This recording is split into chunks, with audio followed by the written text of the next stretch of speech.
Hello friends, welcome to our YouTube channel. Staff selection commission বা এসএসসির পক্ষ থেকে constable GD, CPF, SSF, rifleman, সিপাহী 2026 পরীক্ষার প্রস্তুতি যারা নিচ্ছেন তাদের জন্য একটি অত্যন্ত গুরুত্বপূর্ণ আপডেট চলে এসেছে। আজকের ভিডিওতে আমরা দেখে নেব অফিসিয়াল নোটিশে কি জানানো হয়েছে। আপনারা স্ক্রিনে দেখতে পাচ্ছেন 19 এপ্রিল 2026 তারিখে এসএসসি একটি নতুন নোটিশ জারি করেছে। এখানে মূলত দুটি বড় আপডেট আছে। প্রথমটি হল এসএসসি জিডি 2026 পরীক্ষার জন্য আপনাদের পরীক্ষার শহর বা সিটি অফ এক্সামিনেশনের লিঙ্ক লাইভ করে দেওয়া হয়েছে। আপনারা কমিশনের অফিসিয়াল ওয়েবসাইট ssc.gov.in এ গিয়ে নিজেদের লগইন আইডির মাধ্যমে এটি চেক করে নিতে পারবেন যে আপনাদের পরীক্ষা কোথায় পড়েছে। এবার আসি অ্যাডমিট কার্ড বা এডমিশন সার্টিফিকেট প্রসঙ্গে। নোটিশে স্পষ্টভাবে বলা হয়েছে যে আপনার পরীক্ষার যে তারিখ পড়বে তার ঠিক 2 থেকে 3 দিন আগে আপনি আপনার অ্যাডমিট কার্ডটি ডাউনলোড করতে পারবেন।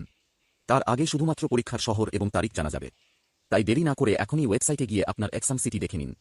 কোনো সমস্যা হলে নিচে কমেন্ট করে জানাতে পারেন। ভিডিওটি ইনফরমেটিভ মনে হলে লাইক করুন এবং বন্ধুদের সাথে শেয়ার করে দিন। আবার দেখা হবে পরের ভিডিওতে। Thanks for watching.